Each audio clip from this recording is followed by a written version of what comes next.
Buenas tardes, les quiero presentar a la doctora Fernanda Pérez Gay Juárez, es de la Universidad Nacional Autónoma de México y doctorada en neurociencias en la McGill University de Canadá. Y bueno, esta plática está dentro del tema de emociones que vamos a tocar en la clase de neurofilosofía y pues qué mejor que la integración de emociones nuestro cerebro. Afortunadamente nuestra especialidad, esta cosa fecha está dirigida a los R4. Los accidentes ya casi que terminan.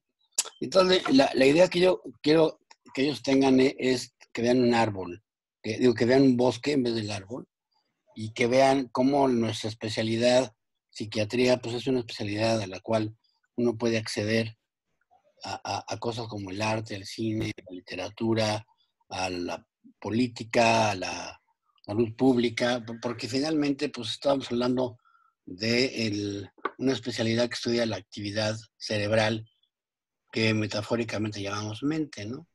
Entonces esta cosa nos permite este tipo de conferencia como la tuya, y entonces pues adelante cuando tú me digas en sus marcas. Muy bien, vamos allá. Pues bueno, esta conferencia que ya tuve la oportunidad de dar anteriormente de forma presencial en el FRAI, lleva por título Neurociencias, Arte y Cerebro, y se desprende de un proyecto que yo tengo de divulgación de la neurociencia, pero que tiene que ver con la divulgación de la neurociencia del arte, cómo se acercan las neurociencias, la psicología cognitiva, la neuroimagen, a estudiar lo que pasa en nuestro cerebro durante la práctica artística. Y qué relaciones hay también entre arte y neurociencias, ¿no? Aquí la imagen que está aquí a la izquierda es una disección de cerebro del doctor Julio César Pérez, amigo mío de la Facultad de Medicina, donde está nada más la sustancia blanca, ¿no? Y bueno, esa es otra forma de relación entre el arte y las neurociencias, pues también es el arte de los neuroanatomistas, ¿no? Pero en el caso de hoy, pues vamos a hablar de diferentes formas en que se relacionan, pero principalmente sobre qué sabemos de los circuitos cerebrales y los sistemas cerebrales que están involucrados con nuestra percepción y nuestra creación del arte, ¿no? Entonces, bueno, siempre empiezo con esta diapositiva preguntando por qué arte y cerebro, ¿no? Y pues hay varias razones, ¿no? La primera, que es la que le interesa a quienes se dedican a la neurociencia del arte, a la neurociencia cognitiva, piensan que la neurociencia puede ayudarnos a entender el funcionamiento del cerebro detrás de los procesos artísticos. Es decir, si yo hago una imagen del cerebro de una persona, un electroencefalograma, una resonancia magnética funcional, mientras está viendo un clásico del cine, o mientras está pintando, o mientras está viendo una obra de arte, pues vamos a entender algunas cosas de qué es lo que se está activando en el cerebro y a lo mejor podemos interpretar por qué percibimos el arte como lo percibimos o por qué el arte nos genera ciertos estados que tienen que ver con lo que mencionaba el doctor Salín de las emociones. Pero otra cosa que es muy importante es que así como la neurociencia puede explicarnos algunas cosas de lo que pasa en el cerebro cuando experimentamos el arte puede ayudarnos a explicar el funcionamiento del cerebro, porque los artistas tienen formas de manipular nuestro cerebro, ¿no? Decía Semir Zeki, que es el que se considera el padre de la neuroestética, vamos a hablar ahorita un poco de una definición, que los artistas son neurólogos sin saberlo, ¿no? Porque de alguna forma infieren el funcionamiento de nuestro cerebro, puesto que juegan con él, ¿no? Desde los pintores que generan ilusiones de profundidad o de movimiento con ciertos trucos del color y de la distribución de los elementos en una imagen, hasta los directores de cine que pueden dirigir nuestra atención hacia diferentes elementos y de alguna forma pues, coordinar nuestra actividad cerebral, ¿no? Y bueno, más allá de eso, también importante para la psiquiatría y la neurología, es que el arte puede tener propiedades terapéuticas en condiciones neuropsiquiátricas, algo que apenas está empezando a explorarse de forma científica, ¿no? De forma anecdótica o de forma en el pensamiento mágico, religioso, en los rituales, siempre se ha utilizado la danza, la música como un elemento curativo, ¿no? Pero ahora se está empezando a estudiar de forma más rigurosa algunas terapias, por ejemplo, de danza de movimiento para el Parkinson o musicoterapia para las personas con Alzheimer, ¿no? Entonces es otra tercera razón, otro tercer vínculo, ¿no? Luego otro que a mí me interesa porque hago divulgación de la ciencia es que el arte también puede ser un vehículo poderoso para divulgar la neurociencia, ¿no? O ciertos conceptos sobre la mente y el cerebro. En una plática anterior que tuve con el doctor Salim platicábamos de la película de Being John Malkovich, ¿no? Y que es desde el cine, un retrato de ciertas relaciones entre mente y cerebro. Entonces, a través del arte, que es mucho más llamativo para la gente, un paper científico, podemos transmitir ciertos conceptos sobre la ciencia, no solo sobre la neurociencia, sino sobre la ciencia en general, que pueden llegar más fácil a la gente porque el arte justo tiene esa capacidad de generar estados emocionales intensos, cosa que la ciencia, al menos que seas un científico muy apasionado, pues no tiene esa capacidad, el producto por sí mismo, de generar esa emoción, ¿no? Entonces, también allí hay un vehículo para llevar la ciencia a través del arte. Y luego, otra cosa que a algunos artistas les interesa es que algunos artistas se interesan en la neurociencia para sus obras de arte, se inspiran en el funcionamiento del cerebro para hacer una instalación o un performance o generar una pieza de música a través de patrones de electricidad cerebral, ¿no? Y al final, pues todas esas, ¿no? Todos esos son vínculos que hay entre estas dos áreas. Entonces, bueno, este es Eric Kandel, que como saben es Premio Nobel de Medicina y Fisiología en el 2000 por sus estudios sobre las bases biológicas de la memoria, de la formación de nuevos recuerdos. Y él cita a C.P. Snow, que era un físico y un novelista, diciendo, C.P. Snow habló sobre la división entre los humanistas y los científicos. Cualquiera puede leer a Shakespeare, así que los científicos pueden ser literatos hasta cierto grado, pero los humanistas no tienen acceso a la ciencia y necesitamos cambiar eso.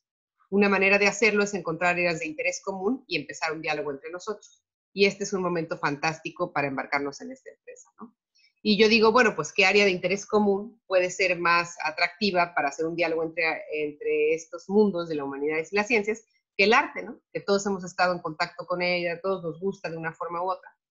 Y bueno, regresando a lo que decía el doctor Salim también, como psiquiatras, está en una posición, digamos, privilegiada que une los dos mundos, porque la psiquiatría tiene mucho de humanidades y también tiene cierta visión científica en su base teórica y también en su acercamiento diagnóstico, ¿no? Entonces eso permite que puedan conocer la ciencia de la ciencia clínica, la ciencia básica, pero también entender ciertos fenómenos desde el punto de vista más humanista, ¿no? Y entonces, bueno, desde las neurociencias, pues el arte se ha explorado desde dos disciplinas. La primera fue la neurociencia cognitiva. La neurociencia cognitiva, como ustedes saben, surge cuando se fusiona la psicología cognitiva, que era la que estudiaba los procesos mentales, y la neurobiología, como a través de métodos que nos permiten ver la actividad cerebral. Neurofisiología y neuroimagen funcional. Entonces tú puedes ahora a un sujeto, mientras está haciendo una tarea, medir la actividad de su cerebro y entonces tener correlatos de la forma en que realiza ciertas tareas o de cómo experimenta ciertos fenómenos, ¿no? Y así puedes explorar las bases biológicas de la memoria, la empatía, la percepción y las emociones, todas ellas que subyacen a nuestra relación con el arte, ¿no?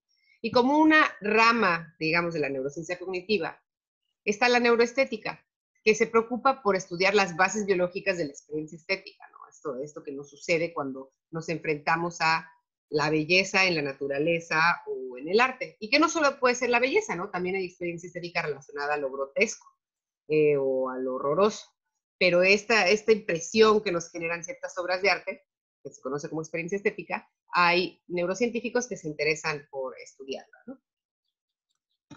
Y aquí hay algunos ejemplos de neurocientíficos o psicólogos que se han interesado por el estudio de las artes. Algunos de ellos, por ejemplo, Margaret Livingston y Semir Zeki, eran neurocientíficos de la visión, neurocientíficos básicos, o sea, que grababan con electrodos de las neuronas, de la corteza de los monos cuando veían diferentes estímulos. Y eventualmente empiezan a interesarse por el arte, por las obras de arte, por cómo los artistas juegan con el color, juegan con la profundidad y entonces utilizan el arte para explicar el funcionamiento cerebral. Aquí está Isabel Pérez, ella es la directora de un instituto que se llama el Brahms, que es de investigación en música, que está aquí en la ciudad de Montreal, donde estoy yo ahorita. y que hace cognición musical, estudia qué pasa cuáles son los procesos neurocognitivos detrás de la música, ¿no? Al igual que Daniel Levitin, también, que es un psicólogo que se interesa por la música, que ha hecho divulgación. Y luego Ramachandran, que también ya lo conocen, un neurólogo muy conocido también porque hace mucha divulgación y conferencias, que también se interesó por la neuroestética, junto con Semir Zeki hicieron algunos de los estudios pioneros de la neuroestética, y Eric Kandel, que tiene un libro que se llama La Era del Inconsciente, donde analiza la relación entre el arte y la ciencia de forma divulgativa, ¿no? Y que Sinapsis es el proyecto que yo he estado realizando el último año y medio, que es un proyecto de divulgación sobre arte cerebro. Hicimos una serie de videos que explican un poco, divulgan ciertos conceptos del cerebro a partir de hablar de la creatividad, hablar de la arte visual, hablar de la literatura, la música, la danza y el cine. Esta última de cine estamos editándola y la hice en colaboración con el doctor Salim. Entonces, bueno, esta soy yo en una de las cápsulas. Y bueno, no sé si doctor Salim quiere decir algo, unas palabras. Se siente uno raro, ¿verdad? Aquí hablando. Con el vacío. Un artículo de National Geographic, donde hablaba sobre este fenómeno del Zoom. Sí. Todas estas cosas como, un poco frustrante porque dicen, yo doy clases, pero yo. Las clases son muy interactivas. Claro. Y me gusta, aparte de la teoría de la mente con mis alumnos y ver cómo, ¿no? Yo sé que saben y se están entendiendo, ¿no? Pero entonces ahorita cuando doy clases, de repente hago esto como tú ahorita, ¿no? Muchachos, ¿se entendieron? Hay silencio. Entonces, sí, abro esto y ponen fotos. Yo entiendo que a lo mejor están dormidos o que están cansados o lo que sea, ¿no? Pero esta parte, ¿no? Y entonces, alguna voz por allá tenebrosa dice, sí, doctor. Sí, yo también la mitad, bueno, di clase este semestre por primera vez en la universidad como titular de curso y pues toda la última parte del curso fue por Zoom y estaban todos ahí conectados, yo veía sus nombres, pero todos con los micrófonos apagados y las cámaras apagadas, entonces era como, ¿hay alguien ahí?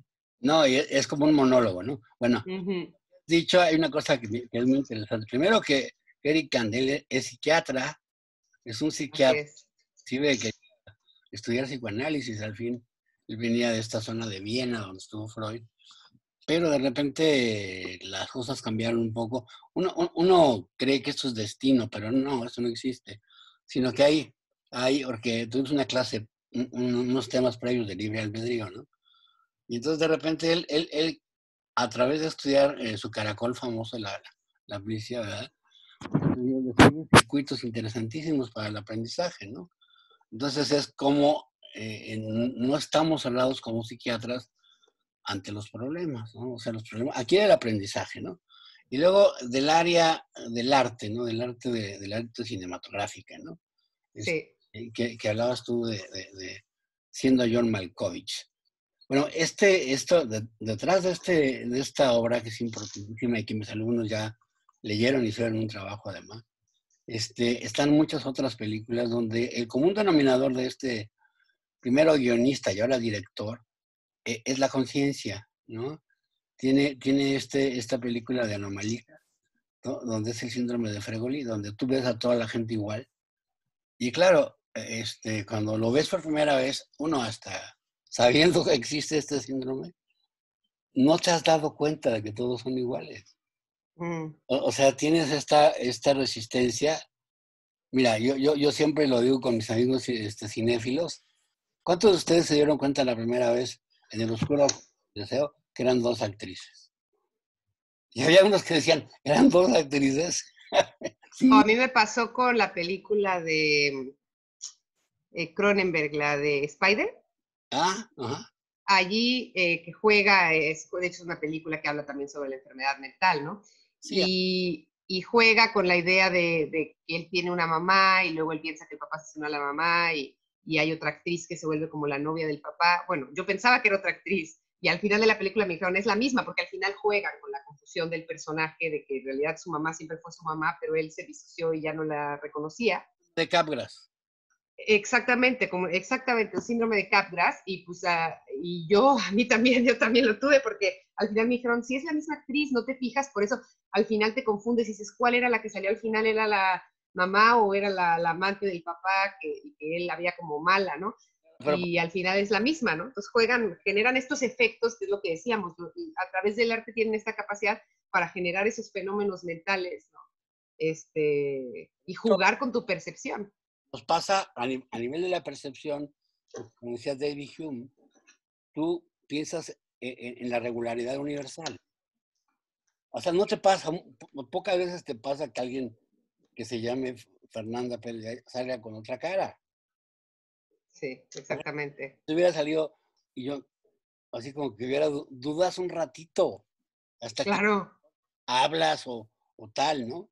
Bueno, las gentes que tienen prosopagnosia, que no pueden identificar caras, diría, sí, bueno, no sé si sea Fernanda, pero por cómo está vestida y porque yo la vi ya en ese laboratorio tal, chances sí sea, ¿no?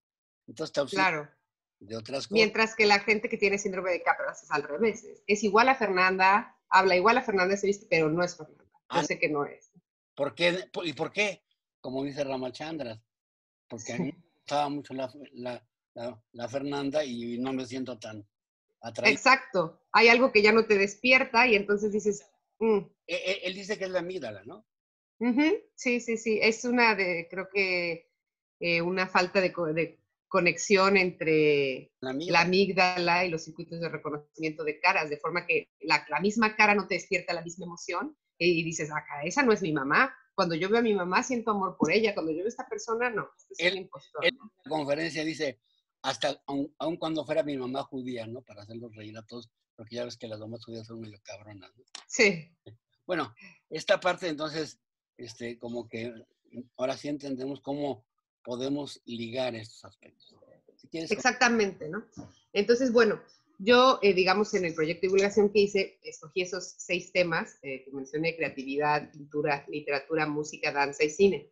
Me faltó hacer uno de teatro y ahora estoy viendo, bueno, cuando pase la pandemia y a ver qué, pero pensando en hacer uno de teatro, porque también hay aspectos muy interesantes muy, sobre la actuación. muy diferentes.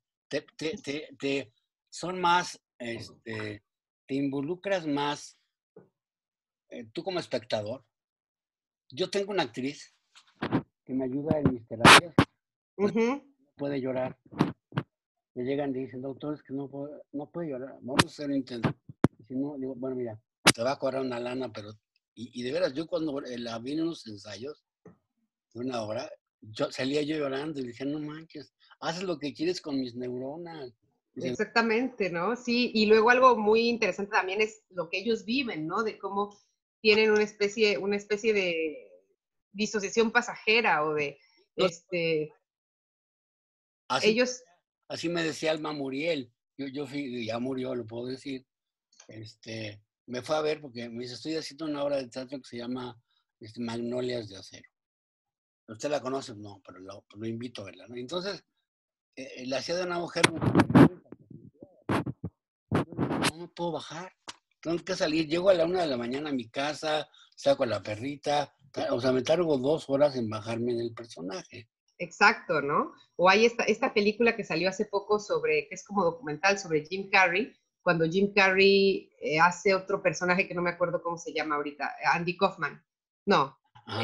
sí, él hace el personaje y se queda grabado en el personaje. Y entonces él ya no pensaba que era Jim Carrey, él estaba seguro de que era ese personaje que además ya estaba muerto y se comportaba de forma súper extraña, se tenían un montón de problemas en el set, o sea, ya lo querían sacar y lo querían correr porque decían, ¿qué le pasa a este señor, no? Entonces, dentro del teatro es muy interesante eso, cómo se engañan a su cerebro por un momento, se vuelven otra persona, sus procesos emocionales, casi sus recuerdos, no lo sé, de pronto parecería que son distintos y luego tienen que regresar, ¿no?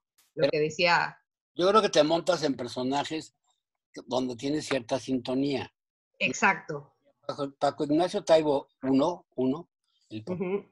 decía que cuando fue a entrevistar a María Félix, él decía lo siguiente: María Félix era una muy buena actriz hasta antes de Doña Bárbara. Porque después se quedó siendo Doña Bárbara para siempre. Se quedó así para siempre. Hasta en su vida personal. De veras, y era.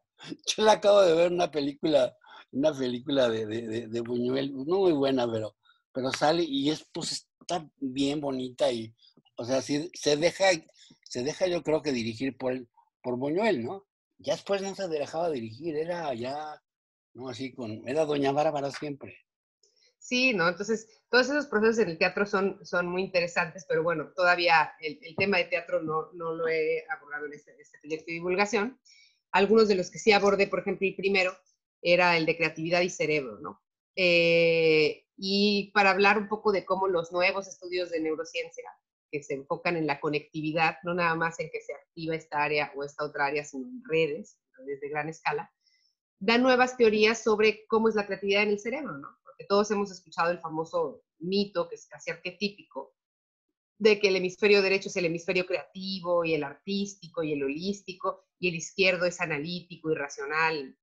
Entonces eso en realidad se ha visto que no es así, ¿no? Aunque sí estuvo basado en ciertos estudios de pacientes neurológicos, que por ejemplo cuando tenían daño al hemisferio izquierdo se volvían más creativos para las artes visuales o para la música, porque claro, en el cerebro hay cierta lateralización, ¿no? Sabemos que el lenguaje, la parte de significados está más en el hemisferio izquierdo y la parte de la prosodia y la entonación está más en el hemisferio derecho. Sabemos que la musicalidad se procesa mayormente en el hemisferio derecho, cosas así, pero eso no significa que la creatividad esté, bueno, la creatividad no esté en ningún lado, para empezar, o sea, no puedes localizar dónde está. Así es. Y el estudio más reciente que hicieron, bueno, no sé si es el más reciente, este es de 2008, que se publicó en PNAS, hacen a los sujetos una tarea de creatividad, les dan un instrumento y ellos tienen que decir todos los usos posibles que se les ocurra para el instrumento. Entonces, entre los que se inventan más usos, se considera que son más creativos o tienen un puntaje de más creatividad en esa tarea, contra los que se consideran menos creativos. Y después estudian cómo se conectan las áreas cerebrales de estos sujetos cuando hacen la tarea, ¿no? Y ven que los individuos que tienen alta creatividad tienen como cierto patrón de actividad de 3 redes que se alternan. Está la red ejecutiva, ¿no? Que es la que nos permite sentarnos a resolver problemas. Y luego está mi red, mi favorita, que es la red por defecto, ¿no? O la red neuronal básica. En inglés se llama Default Mode Network. Sí. que es la que está activa cuando estamos en Babia, ¿no? Cuando estamos soñando despiertos, dejando nuestra cabeza ir a donde vaya, ¿no? Pero lo interesante es que el proceso creativo pues, implica una interacción entre las dos. O sea, si tú te sientas y dices, bueno, el doctor Sarin es escritor, ¿no? Entonces sabe perfecto, si uno se siente y dice, ahorita me voy con tu red ejecutiva, me voy a sentar a acabar esta novela ahorita sin pararme, sí va a poder avanzar, pero esos momentos de ocio, donde uno se para y se va a caminar, donde uno se da un baño, donde uno piensa en otra cosa, son esenciales como para encontrar otras asociaciones, tu cerebro casi solito, y que después las pongas en práctica, ¿no? Fíjate, entonces, esto lo hacía Emmanuel Kant. El profesor Emmanuel Kant a las 3 de la tarde salía a caminar en el pueblito del cual nunca salió de Alemania, ponían a tiempo su reloj cuando salía a caminar. Lo hacía Piaget. O sea, muchos de estos cuates hacían esas famosas caminatas por donde iban divagando, vulgando, y ¡pah! Empezaban a caer cosas de creatividad, como tú dices, ¿no? Exactamente, ¿no? Entonces, ¿no? Y lo que dicen es, bueno, cuando nosotros estamos sentados y decimos, tengo que escribir este ensayo, tengo que hacer esta tarea, estamos llevando un pensamiento convergente, ¿no? Tenemos que ir hacia una solución que es tal. Y cuando nosotros divagamos, tenemos un pensamiento divergente. Cuando nosotros estamos caminando y viendo los árboles, o nos estamos bañando, o estamos mirando el techo y pensando en estas cosas, dejamos al cerebro ir hacia diferentes lugares, ¿no? Entonces ahí es donde surge una nueva idea, ¿no? Pero después tienes que volver a activar tu red ejecutiva para sentarte y llevarla a cabo. Porque si nada más divagas, pues entonces la creatividad se queda en la nube y no hay un producto creativo, ¿no? Agatha Christie, no Agatha Christie, ahorita que dijiste bañarse, ¿no? Ajá, exactamente. Las hacía cuando se bañaba. Pues sí, o la famosa anécdota de Eureka, ¿no? Del principio de Arquímedes, ¿no? Sí, claro. Se mete a bañar y de pronto ahí ve otra cosa que no estaba contemplando en sus ecuaciones y tiene ese momento de insight creativo, ¿no? Ese momento donde dices, aquí encontré la solución, ¿no? Entonces estos investigadores hacen ese estudio y ven que es una especie de esas dos redes, ¿no? La red de cuando divagas, que es la de por defecto, y la red de atención ejecutiva. Y luego hay una tercera red que se llama en inglés de saliencia o saliency, que en español se llama de prominencia, que al parecer es la que cuando estás divagando encuentra la novedad, dice, esta idea no la habías tenido tal, y entonces hace un switch para que otra vez puedas aplicar. Adelante, padre. Entonces esto es interesante porque da una nueva perspectiva del cerebro creativo y que dice, esto no está ni en el lado derecho ni en el lado izquierdo. Estas son redes que conectan diferentes estructuras y además dependen de la transmisión de la información por el cuerpo calloso, ¿no? Realmente estos procesos dependen de las conexiones y las conexiones entre ambos hemisferios, ¿no? Y algo que se sabe de toda la vida, ¿no? Esto que si vas a caminar te vienen ciertas ideas, si te vas a bañar, si que la gente que realiza tareas creativas conoce bien, pues se refleja, digamos, en un modelo del cerebro que es un poco más rico y más diverso y menos reduccionista que decir, no, es que el hemisferio derecho es creativo y el izquierdo es. Y que esté en la psicología popular. O sea, ya todos dicen, no, es que yo soy más hemisferio derecho y tú eres más hemisferio izquierdo. Inclusive, no, a ver, todos tenemos, a menos que... Las mujeres, ¿Cómo? Inclusive de género. O sea, exacto, que las mujeres son más de derecho y que los hombres, por ser matemáticos, lo que sea, son de izquierda, y no es cierto tampoco, ¿no? Exacto, son ciertos mitos. Ambos tenemos cerebros masculinos y femeninos, ¿no? Exactamente, ¿no? Que es otra... tenemos elementos que se pueden considerar más masculinos o elementos que se pueden considerar más femeninos en la categorización típica, ¿no? Pero son hay una investigadora que se llama Asna Joel que habla del cerebro mosaico, ¿no? Nuestro cerebro es un mosaico de características que pueden ser tanto masculinas como femeninas. Y del mismo modo, esos mitos que se vuelven muy famosos en la psicología popular, pues está de la creatividad, ¿no? Y entonces, este es un ejemplo de cómo las nuevas técnicas de la neurociencia, que hacen imagen funcional y también conectividad funcional, muestran ciertos patrones que nos explican de forma más dinámica o correlatos de fenómenos como la creatividad. Que antes se pensaba, pues, es muy difícil realmente, la creatividad es un fenómeno muy complejo, ¿cómo la vas a reducir al cerebro? No la quieres reducir al cerebro, no, aunque sucede en el cerebro, ¿no? Pero sí puedes encontrar ciertos patrones de activación, ciertas redes que se comunican entre ellas cuando estás llevando a cabo un proceso creativo. Entonces, bueno, esos son videos de las cápsulas que hago, pero mejor les invito a verlos en YouTube para pasarme al siguiente tema, ¿no? Que es el de pintura, ¿no? Y que es muy interesante porque, como decíamos, hay neurocientíficos de la visión que se han interesado en el arte precisamente porque el arte ejemplifica un montón de fenómenos de lo que hace nuestro cerebro, ¿no? Margaret Livingstone, que es una de las neurocientíficas de la visión que mostré en la diapositiva anterior, tiene este libro, se llama Arte y Visión, la biología de la vista, y dice, cada aspecto de nuestro sistema visual puede ilustrarse con ejemplos de pintores que han encontrado la forma de engañar. Así es. Y así se va, ¿no? Entonces empieza desde lo más básico, por ejemplo, desde la retina, ¿no? Y usa este ejemplo de la Mona Lisa, diciendo que su hipótesis de la enigmática sonrisa de la Mona Lisa, que si sonríe o no sonríe, dice que es por un conflicto entre la visión central y la visión periférica, ¿no? Nuestra visión central, donde tenemos más conos, ve todo en detalle, pues cuando miras la boca directo a la Mona Lisa, pues la ves recta, ¿no? Pero cuando miras un poco hacia los lados del cuadro y se activan menos conos y más bastones en la visión periférica, se hace un poquito borroso y aparece la sonrisa. Entonces aquí ya tiene, esto es lo que pasa en la visión central y esto es lo que pasa en la visión periférica, ¿no? Y el conflicto entre las dos genera esta especie de ilusión de que sonríe, pero no sonríe. Aquí sí lo voy a poner porque allí aparece una animación. Estoy diciendo lo mismo que está diciendo, ¿no? Entonces te acercas y ahí están tus conos, se ve recto, pero cuando miras hacia los lados, se hace borroso, las comisuras parece que se levantan y parece que está sonriendo, ¿no? Y así va, ¿no? Ese libro es muy interesante porque va pasando otras cosas, ¿no? Al color y lo va ilustrando con obras de arte, ¿no? Por ejemplo, esta ilusión donde vemos lo que está dentro de esta dona, lo vemos como ligeramente amarillo, más amarillo que lo que está afuera, cuando en realidad está blanco, pero como tiene una pequeña línea, nuestro cerebro lo llena de color, ¿no? Y que es algo que usan los pintores para con solo unos trazos, como aquí Cézanne, pues, que nuestro cerebro colorea el resto, ¿no? Claro. Otra cosa, por ejemplo, que ella menciona es cómo procesamos los retratos, ¿no? Como nosotros tenemos, como ya saben, el giro fusiforme o el área de las caras, que se activa siempre que veamos caras que respeten la configuración ojos, nariz y boca.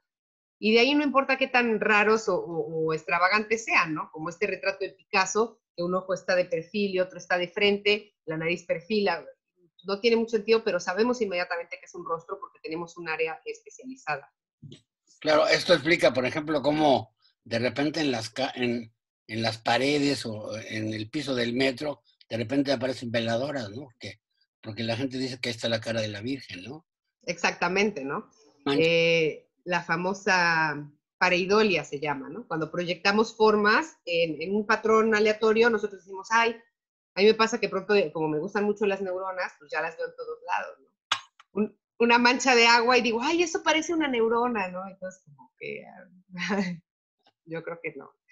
Estos son otros ejemplos, por ejemplo, como el puntillismo juega con la forma de que hacemos integración binocular y entonces puede dar poco de profundidad porque los puntos no los vemos igual, el mismo lugar exacto con este ojo que con este ojo, y cuando integramos de forma binocular da ciertas ilusiones de profundidad. O estas que puede dar ilusión de movimiento, con los mismos puntos puede jugar con nuestra percepción y pensamos que hay viento que está moviendo los árboles. Entonces, bueno, y también otra cosa que no está aquí en las diapositivas, pero que tiene que ver con lo que decíamos de las caras, son lo que se llaman los procesos top-down del cerebro, ¿no? Que nosotros, hay mucha gente, pues, lo más intuitivo es pensar que el ojo es una cámara y el cerebro una pantalla, ¿no? Que el ojo lo recibe y lo proyecta, ¿no? Pero en realidad no, el cerebro lo construye y lo reconstruye. Primero lo fragmenta, el color se procesa en un lugar, el movimiento se procesa en otro, y luego lo vuelve a juntar para lo que nosotros llamamos perceptos, ¿no? O Y sea, en esto, exacto, con esta actividad gamma, ¿verdad? Y entonces en diferentes áreas está, pero tú ves un bote, ¿no? exactamente. No tiene líquido porque lo cargas, ¿no? Y para lo que tú ves, también es importante lo que tú conoces, o sea, lo que ya sabes, tu experiencia previa con el mundo, ¿no? Si tú nunca en tu vida has visto un manatí, pues cuando veas un dibujo de un manatí, pues no vas a decir, bueno, pues será un animal ahí, no lo sé, ¿no? Pero si ya lo has visto, entonces lo reconoces. Hay una película canadiense que no me acuerdo ahorita el director, pero se llama La radiografía del corazón. Entonces es sobre un niño esquimal que tiene tuberculosis. Entonces lo llevan a alguna ciudad, no me acuerdo cuál. Pero de repente sí, está en el hospital y se para corriendo porque ve un árbol. Y entonces la gente piensa que se va a suicidar, pero se queda en la ventana asombrado y dice, ¿qué es eso? Porque donde él está no hay árboles. exactamente, ¿no? Y entonces lo que tú, a lo mejor, por ejemplo, yo me acuerdo cuando hubo una época en que daba unos talleres de divulgación del cerebro para niños de cuarto año de primaria, ¿no? Y entonces les llevábamos en el microscopio un corte con neuronas. Y entonces los niños lo veían y ¿qué decían? Decían, son como arañas o son... Entonces ellos proyectan lo que ya conocen en la imagen. Sí, o sea, Y, nuestra percepción arriba hacia abajo es contextualizada en base exactamente. a de nuestras bibliotecas que tenemos previas. Exactamente, todo lo que hemos aprendido, las cosas que hemos visto anteriormente, lo que nos han enseñado, así lo vamos a percibir a través de esos filtros, de esos lentes, de esos aprendizajes, ¿no? Y eso sucede pues mucho en la pintura, también se juega con eso, ¿no? Entonces, a través de la pintura se puede ejemplificar muy bien cómo el cerebro, la percepción, primero deconstruye, separa los elementos y luego los vuelve a integrar a la luz de lo que ya conoce. Y bueno, otro tema interesante que tiene muchos aristas es el de la literatura, ¿no? Primero desde lo más básico, por ejemplo, qué pasa cuando leemos un libro, qué áreas se activan, ¿no? Desde la entrada visual a un área que se conoce como la caja de letras o el buzón de letras que describió este neurocientífico que se llama Stanislas Dehaene, que solamente se activa, o sea, tú muestras fotos de caras, fotos de casas, y letras, esa área se activa más con las letras, ¿no? Si ese es el área, digamos, donde de nada más ver simbolitos se accede a las zonas, a los circuitos del lenguaje. Se accede al área de Wernicke, al área de Broca, y ya podemos reconocer que esos garabatos no son garabatos, sí son garabatos, pero se traducen en fonemas, en palabras, y después asociarlos a su significado, ¿no? Entonces, a ver, aquí una cosa que es muy importante. ¿Por qué los mexicanos no leen? Es decir, porque este es un proceso entonces que se puede entrenar. Claro. Es decir, es algo que los que nacimos, los que de alguna forma lo hicimos intuitivamente a través de los cómics y fuiste avanzando, avanzando, avanzando, no tenemos una forma de decirles narrativamente cómo se aprende a leer, cómo se aprende a sostener una lectura de los personajes. Pero quizá con estas ideas, pues sería más fácil que la gente entendiera que eso se puede entrenar. Mira, a mí Claro, me pasa, por ejemplo, con gente que tiene depresión. Me gustaba leer. Y claro, porque tienen ese problema en esta área del lóbulo temporal. Lo que ocurre cuando los niveles elevados de cortisol es que empieza a desfragmentar el disco duro que está ahí. Y entonces te dicen, doctor, sí me gustaba leer, pero no avanzo. O sea, leo un párrafo y luego digo, hijo, ya no es un placer leer, porque tengo que casi como, ¿no? Cuando estaba en la secundaria que me tenía que aprender los textos, ¿no? Entonces, ¿qué? Exactamente, ¿no? Y Stanislas Dehaene, por ejemplo, propone una teoría de el reciclaje neuronal. Entonces, él dice, ¿por qué los circuitos que nosotros usamos para leer no están en nuestro cerebro cuando nacemos? Los que usamos para hablar, sí, porque el ser humano lleva mucho tiempo más hablando, ¿no? Entonces, ya desde niño empiezas gaga, gugu, a imitar lo que dice tu mamá. Exacto. Pero los circuitos para la lectura eran circuitos que se usaban para otras cosas, pero como aprendimos a leer, reciclamos esas neuronas y ahora se adquieren otra función, que es reconocer las letras. Entonces él dice, la percepción de caras está lateralizada a la derecha porque el lado izquierdo, esa misma área de reconocimiento de caras, se ha especializado para leer y entonces eso hace que se lateralice la percepción de caras. Entonces, es una de sus teorías y es justo lo que tú dices, ¿no? O sea, esto se puede entrenar. Leer cambia nuestros circuitos cerebrales. Así es. Y yo creo que es muy interesante, ¿no? Critica mucho con los millennials, ¿no? Que como ahora todo lo leen en cortito, cualquier texto muy extenso les da flojera. Sí, dicen, no, ya. Trae figuritas peor, ¿no? Si no es un video de TikTok. Sí, Exacto. ¿no?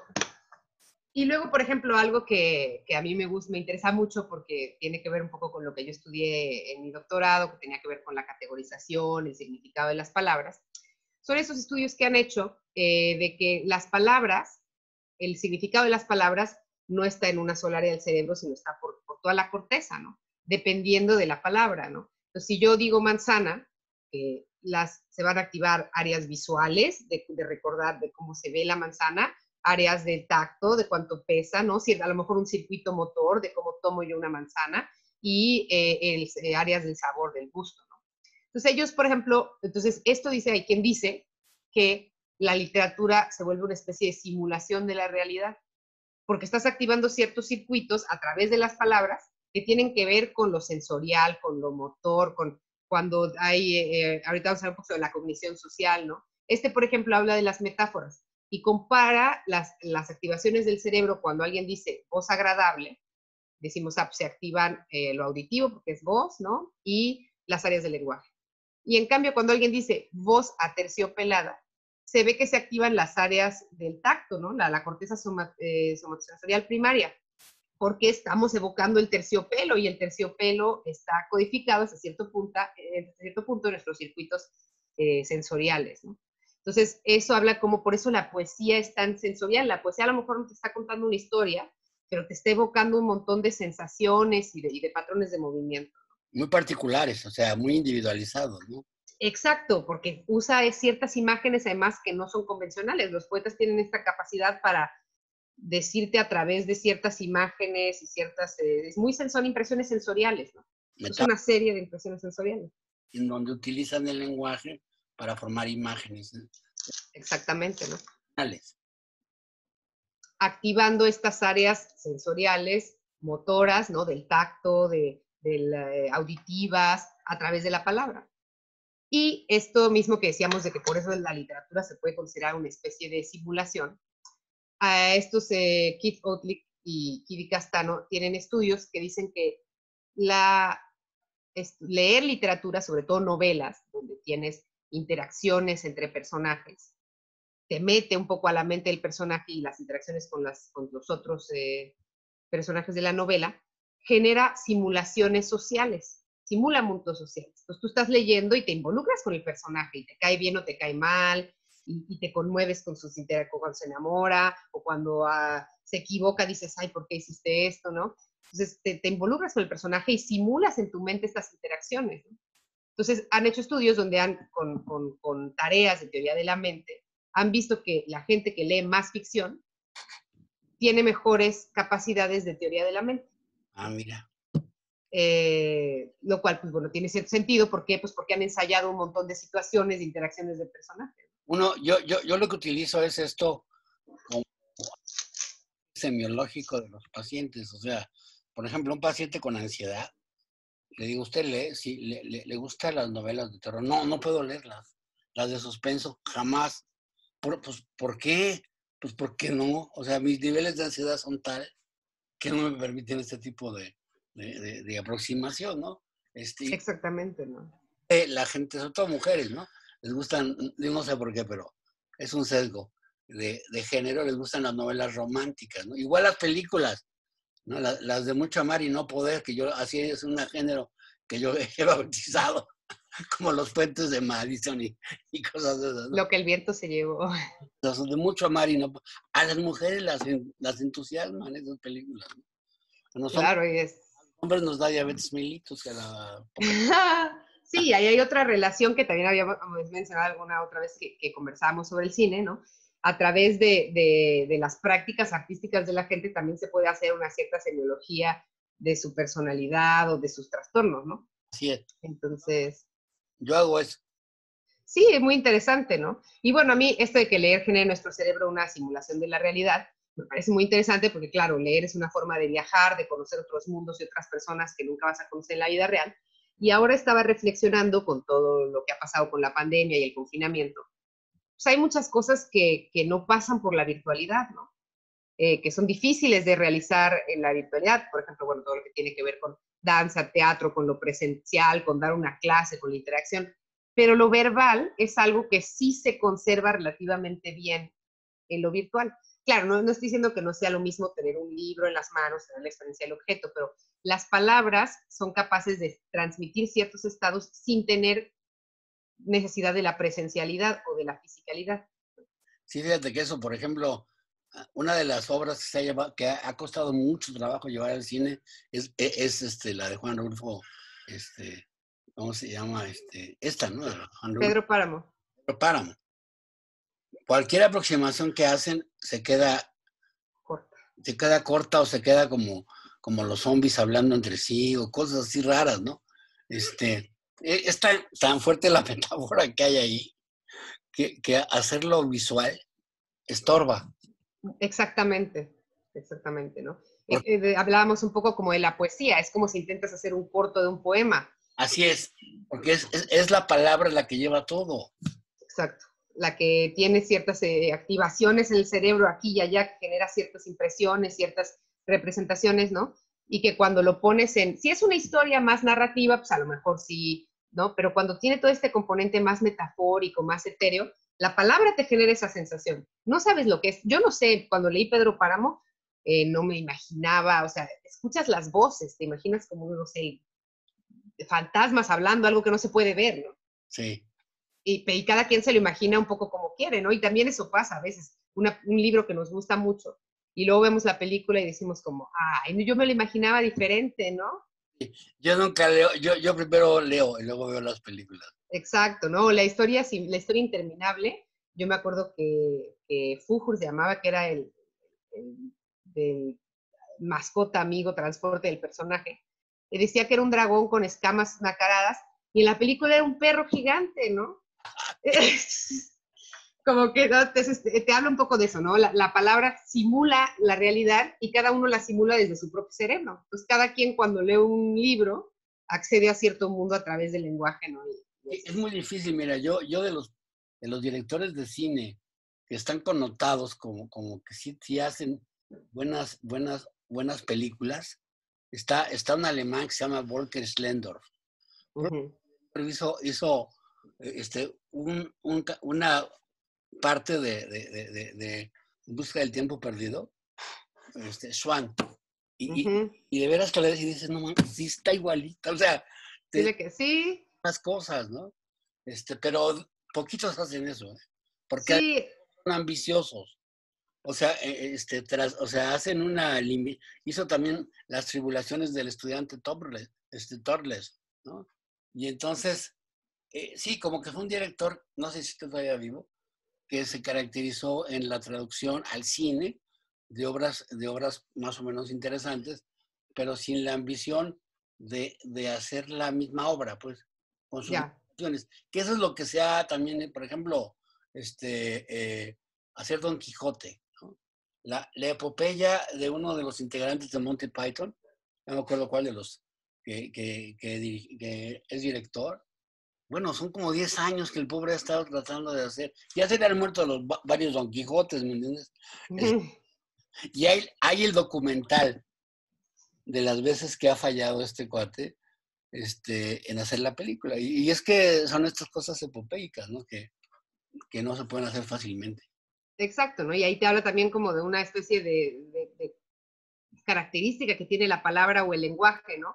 Que es que en cada quien evoca, y como dices tú, se puede hacer una versión, pero sin aspirar a que sea lo mismo, sino una especie de traducción al lenguaje cinematográfico, ¿no? Del lenguaje literario al lenguaje, la famosa adaptación, ¿no? Entonces, bueno, ahí estoy hablando sobre lo que estaba diciendo de la poesía, pero como tengo audífonos no lo puedo decir.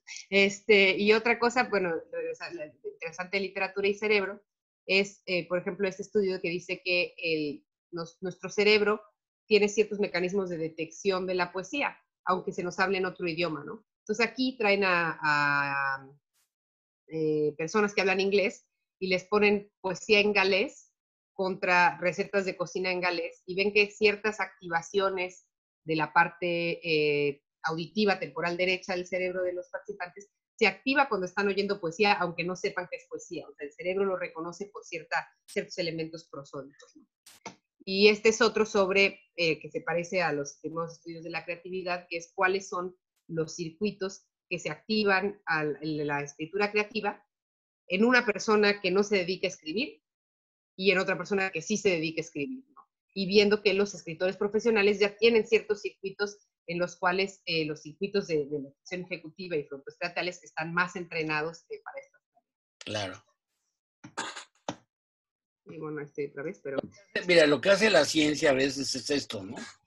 Que le da a lo que sería el sentido común, le da un poco la explicación, el mecanismo, ¿no?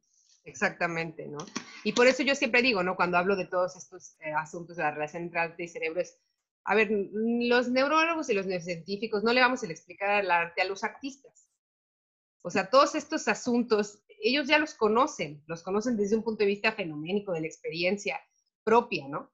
Pero, pues, lo que se hace la ciencia es tal cual, encontrar un mecanismo, un circuito en el cerebro o una operación que realiza la persona para llevar a cabo una tarea. Pero eso no significa que estemos descubriendo el hilo negro, porque todas esas cosas ya las conocen los artistas por experiencia propia, ¿no? Entonces, bueno, otra relación interesante y que es de las cosas que más se han estudiado, la relación entre música y neurociencias. Hay muchos estudios. Pero algo que es muy interesante es que la música ha sido uno de los primeros caminos para estudiar la neuroplasticidad, o sea, esta capacidad del cerebro de modificarse con nuevos aprendizajes, ¿no? Entonces, durante los primeros estudios de la neuroplasticidad se hacían en células o con ratas haciendo tareas en laboratorio, hasta que con los estudios de neuroimagen empezaron a estudiar músicos, ¿no? Pianistas, y veían, por ejemplo, que los pianistas tenían mayor grosor en las áreas motoras que iban a las manos, por supuesto, y más simetría, ¿no? O sea, si estudiaran mi cerebro, que yo soy diestra, veríamos que mi corteza motora izquierda, en la zona de la mano, tiene más neuronas, más gruesas, que en la parte derecha. ¿Por qué? Pues porque utilizo más la mano derecha. Y los músicos generan más simetría en sus cortezas motoras y tienen mayor grosor. Y entre más temprano empiezan, mejor.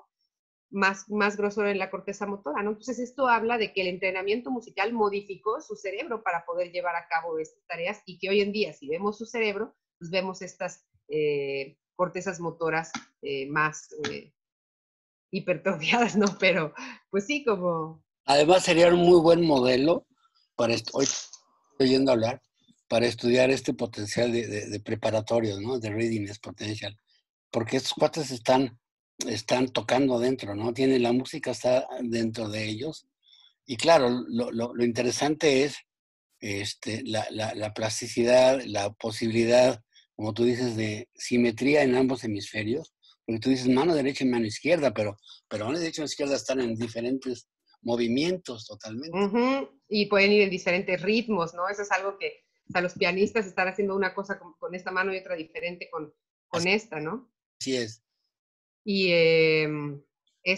también, por ejemplo, hay otros estudios que vieron que los músicos tienen más conexión entre la corteza motora y la corteza auditiva para poder hacer la integración sensorimotora tan rápido. Porque ellos en cuanto están tocando ya están prediciendo cómo va a sonar, inmediatamente suena y pueden corregir para que suene como ellos quieran. Esto es en cuestión de milisegundos, ¿no?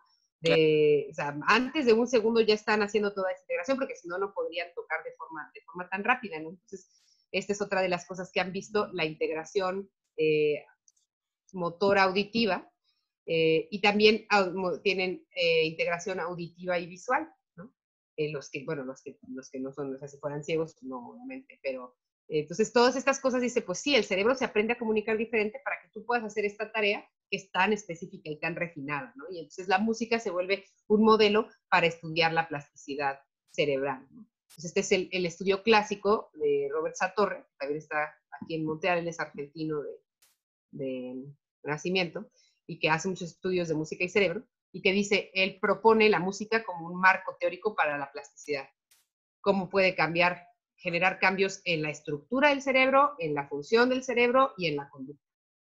Sí, es interesantísimo. Mira, yo hace miles de años cantaba y tocaba en un grupo cuando era adolescente, ¿no? Entonces, una de mis diversiones es cantar en karaoke. Y yo me asombro de que, bueno, no leo lo que en karaoke, pero además entro bien en los que tengo que entrar y digo, ¿cómo se ha quedado tanto tiempo, no? Como a veces les digo a mis alumnos, ¿cómo es que todavía me sé las inserciones de los músculos y de los músculos masticatorios? Y que yo ya no los necesito, ¿no? Pero hay como una zona del cerebro, que es interesante. Los japoneses dicen que si tú tienes un envejecimiento exitoso, y estos problemas que a veces tienen los viejitos de que se traban y que tienen dicen, no esté el conocimiento, pero es que están tan saturadas las neuronas que entonces el buscador, cualquiera que sea ese mecanismo con el cual enlazamos mediante contextualización, se tarda, ¿no? Se tarda. Por ejemplo, este director es Terry Gilliam, que se había olvidado ahorita decirte, Terry Gilliam de Monty Python. Me dije, ya me acabo de acordar, ¿no? Pero ahí estaba. Ahí estaba. Claro. ¿No? Y también algo interesante en este fenómeno que comentas es también el rol que tiene la motivación y la emoción en la consolidación de la memoria, ¿no? Claro. Que la música tiene una capacidad muy fuerte para generar estados emocionales y hacer vínculos entre la memoria y esa emoción y la formación de nuevos recuerdos. Yo también tengo recuerdos de primero y segundo año de medicina, sobre todo, que es cuando estaba más motivada y apasionada por la carrera de medicina. Cosas que estudié y que todavía me acuerdo, ¿no? Y que cosas que estudié hace un año ya se me olvidaron. Pero esas cosas que aprendí en los primeros años de medicina, como esos, los músculos masticatorios o cosas de fisiología, ciertos conceptos, ahí están, ¿no? Porque había tanta motivación y tanta emoción por estudiar que favorecen la consolidación de la memoria. Así como dicen, ¿no? Las disciplinas madres de la medicina, ¿no? Fisiología y anatomía, ¿no? tú sabes eso, eres médico. O sea, nada más con eso ya, lo demás es añadido. Y fíjate, Claro. la otra parte, bueno, ahorita lo vas a hablar en cuanto a la danza, ¿no? La Justo ahí viene. motivación, porque el otro día con una amiga que es, baila, ya es grande ya, y yo siempre tuve curiosidad cómo los coreógrafos era que les montaban los bailes, ¿no? Y entonces me dijo, bueno, hay unos que traen ideas, traen ya las figuras, pero otros improvisan, ¿no? Van improvisando ahí. Y me dijo, los mejores son los que improvisan. Wow. Muy interesante, ¿no? Sí, mi profesora de danza y coreógrafa, ella dice que, o sea, ella ya trae la idea cuando nos pone la coreografía, pero ella se pone a bailar, a improvisar, y de ahí de pronto dice, este es el movimiento que voy a guardar para esta parte. Ajá. Entonces es haciendo que construye, no es como que primero dice, que esto voy a hacer y aquí voy a bailar así, sino pone la música, empieza a moverse y de ahí dice, pues guardo esta secuencia. Eso es diferente a los directores de cine. Exacto. Los directores de cine hacen un guión y no te puedes mover del guión. Te dice, por ejemplo, Berman te decía, mire, Fercha, usted puede decirlo de cabeza, pero tiene que decirlo como yo lo escribí, porque yo me tardé tanto tiempo en escribirlo, ¿no? Y porque hay tantas cosas que controlar también, ¿no? Sí. Que si te sales del guión, pues todo el equipo se queda como, ¿qué pasó, no? Está todo va engarzado. Es una realidad inventada. Y para inventarla, pues hay que controlar un montón de factores, ¿no? Es muy multidimensional. Claro, y estos cuates, los directores, son dioses. En ese momento han creado un universo en donde no puedes salirte de eso. Claro. Bueno, adelante. Sí. Bueno, aquí, por ejemplo, es lo que hablábamos sobre la motivación, ¿no? Sobre la motivación y la recompensa, ¿no? Entonces, estos son otros estudios en los que ven que la música genera la activación de los mismos circuitos mediados por dopamina de la recompensa, los mismos circuitos que están relacionados con el placer sexual, que están relacionados con el placer que nos da la comida, que están involucrados en la adicción, son los que nos generan esa ganas que tenemos de escuchar música, ¿no? También, este es del equipo Robert Satorre, pero también hay unos estudios que han hecho del grupo de Daniel Levitin, donde le dan a la gente naltrexona, que los psiquiatras lo usan para la adicción al alcohol, ¿no? Y ven... Antagonista de opioides. Antagonista de opioides, exactamente. Y ven que disminuye el placer musical. Así es. Yo, como siempre, hago la broma de que si tienen pacientes alcohólicos que van a tratar con naltrexona, no se los cuenten. Porque si les dicen que les va a dejar de gustar la música, pues menos se va a tomar medicamento, ¿no? Pero ellos hacían eso, ¿no? Antes de que... La elación, o sea, que es un fenómeno interesante, ¿eh? Yo lo tengo con algunos films así que veo, por ejemplo, Nostalgia de Tarkovsky, ¿no? Hay ciertas escenas que son así de que me quedo. Yo creo que si me dan naltrexona se me quita, pero el fenómeno de la elación es un fenómeno, cuando vi a David de Miguel Ángel, ¿no? Y yo no soy gay, ¿no? Y lo ves y dices, o sea, sí, o con las meninas de Velázquez, ¿no? O sea, te impresiona, ¿no? era para ver tanta perfección, ¿no? A los hombres nos pasa con las mujeres muy guapas también, ¿no? Nos atrapan, así. Y ellas... Claro, y es lo que dicen los que hacen neuroestética. Por ejemplo, hay un cuate que se llama Chatterjee, o sea, Chatterjee con doble E, y él hace neuroestético, está interesado en la neuroestética, pero no del arte, sino de la belleza en general, ¿no? Entonces tiene un montón de teorías de esto, ¿no? Que sucede, cómo es que podemos encontrar otro rostro tan bello que nos genera estas experiencias mediadas. Bueno, la asociación al placer por la dopamina, pero el placer como tal mediado por opioides, ¿no? Sí, y por la simetría. Una cosa que yo sé que han estudiado los rostros bellos, uno puede hacer una encuesta en la gente y entonces pone rostros y saben decir cuál es bello y cuál no. Y entonces te dicen, no es un truco, es que hay simetría. Hay proporciones y hay simetría, ¿no? Sí, claro, y eso tiene que ver con buenos genes. Exacto, eso nosotros lo interpretamos como buenos genes y tiene que ver con la parte de la psicología evolutiva y reproductiva. Así es. Entonces, bueno, esta parte de la música y el cerebro pues es interesante porque te dice, bueno, pues sí, la experiencia del placer musical está mediada por eso, por los circuitos más básicos de recompensa del cerebro, ¿no? Y también pues toda la teoría que incluso tiene Antonio Damasio, ¿no? de que la música pues nos acompaña desde siempre como sociedad y que tiene un valor evolutivo de alguna forma, ¿no? Aunque no sea tan obvio, y pues eso se apoya por el hecho de que le hable a estos circuitos tan básicos que tenemos en el cerebro y que tienen que ver con la supervivencia, ¿no? Algo que es positivo para mí, yo libero más dopamina para asociarlo y volver a buscar esa conducta después. Sí. Entonces, bueno, pasando al siguiente tema, ¿no? La danza, la relación entre danza y neurociencias también es fascinante, tiene muchas cosas muy interesantes. Una de ellas es la descripción de la red de observación de la acción. Y es que los bailarines, cuando aprenden a bailar, se está observando, ¿no? Tiene mucho que ver con la red visual, las redes visuales y las redes de movimiento. Y cuando los bailarines expertos ven danza, activan esas áreas de movimiento. O sea, ver es para ellos moverse de alguna forma, ¿no? Y luego también hay unos estudios del grupo de Beatriz Calvo Merino que dice que esas áreas que se activan, las áreas visuales y el movimiento, se asocian con qué tan estético perciben tanto los bailarines como los espectadores un ballet o una función de danza. Lo que nos dice es que estamos proyectando en nuestro propio cuerpo los movimientos de los bailarines, ¿no? Y por eso de alguna forma nos impresionan o nos conmueven, ¿no? Claro.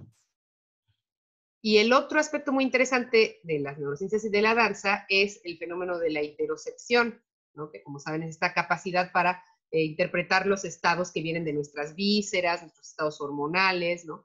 Y que es información que llega al cerebro, pero que normalmente no la procesamos de manera consciente, porque pues, también sería un poco demasiado, ¿no? Estar pensando, ay, ya se está moviendo ahorita mi intestino y ya me está latiendo el corazón, y de alguna forma la hacemos menos consciente, ¿no? Pero a través de la danza y de las prácticas que se centran en el cuerpo, existe una mayor capacidad de interocepción, ¿no? En este estudio, por ejemplo, también del grupo de Calvo Merino y Julia Kensender, ponían a los bailarines un minuto y les preguntaban cuántas veces te late el corazón, sin que se tocaran el pulso ni nada, ¿no? Sentados como a escuchar su propio cuerpo, ¿no? Y tenían mucha precisión en el número de latidos que tenían durante un minuto, mucho más que los que no eran bailarines. ¿Qué significa? Son mejores para acceder e interpretar sus estados corporales, ¿no? Y todo esto mediado, entre otras cosas, por la ínsula cerebral, ¿no? Que es la que recibe la información corporal y después la mezcla con otros tipos de información para tomar decisiones, ¿no? Y por eso se vuelve tan interesante para fenómenos como la adicción. Entonces, esto también tendría que ver con, además de la propiocepción y la interocepción, con percibir mejor tus emociones.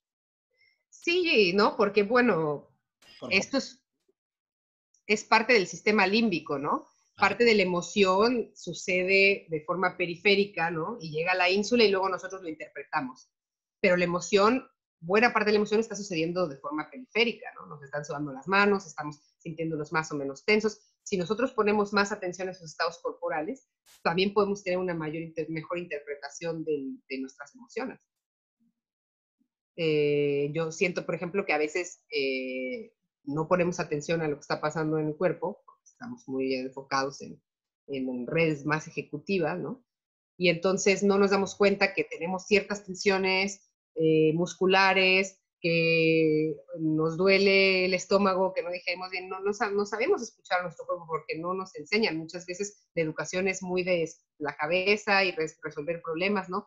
Y esta forma de poner atención al cuerpo y entender, bueno, recibir tus estados corporales, te ayuda a entender ciertos patrones de reacción corporal que tienen que ver con las emociones.